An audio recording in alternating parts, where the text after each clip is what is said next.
Bonjour, je suis Jean-Fred Berger. Je suis l'actuel coprésident de la commission d'aumônerie pour les Jeux olympiques et paralympiques de Paris 2024. Je suis par ailleurs membre engagé dans l'Église protestante unie. Je suis actuellement président d'un conseil presbytéral à Dreux depuis 4 années. Alors, l'aumônerie des Jeux olympiques de Paris, il a fallu partir de très peu de choses. On avait 0 archive de ce qui s'était produit en 1924, il y a 100 ans exactement. Et il a fallu s'inspirer de ce qui existe par ailleurs dans d'autres aumôneries, l'aumônerie des armées, mais aussi inspiré de l'aumônerie protestante des hôpitaux et des prisons. Et il a fallu constituer un corps d'aumônier éphémère qui disparaîtra au lendemain des Jeux olympiques.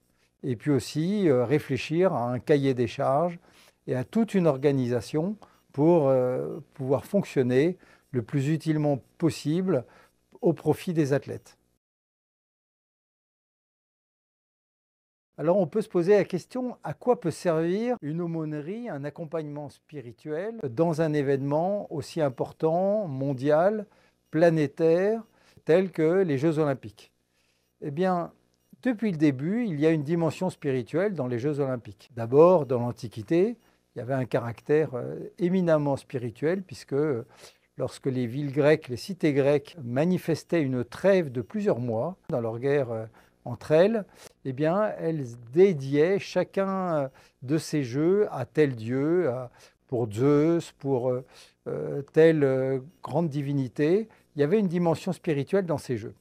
Et lorsque Pierre de Coubertin a eu l'intuition de redémarrer des Jeux olympiques qui rassembleraient des pays, etc., il a souhaité qu'il y ait une dimension spirituelle qui accompagne ces Jeux olympiques. Les Jeux de 1924 ont commencé par une messe à Notre-Dame de Paris.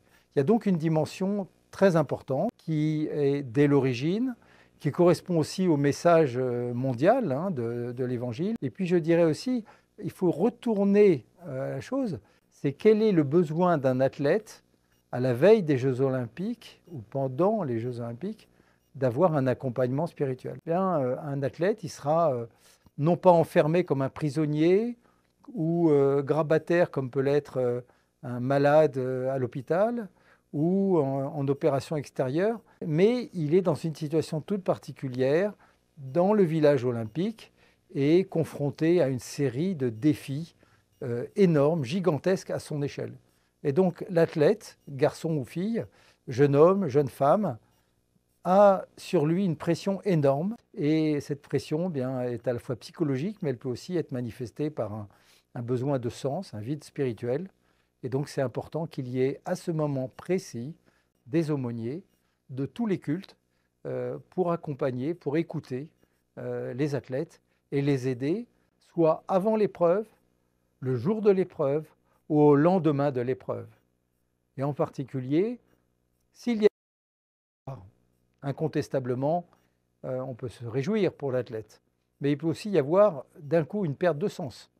À quoi demain sera ma vie? Ou s'il a échoué, eh bien, il peut être soumis à une très forte pression. Et à ce moment-là, l'écoute d'un aumônier et peut-être une prière partagée dans la discrétion et la confidentialité l'aidera considérablement à vaincre ce moment difficile. Voilà, donc la dimension, l'importance d'une aumônerie est essentielle, aussi bien pour l'athlète que pour l'organisation des Jeux olympiques, que pour les églises.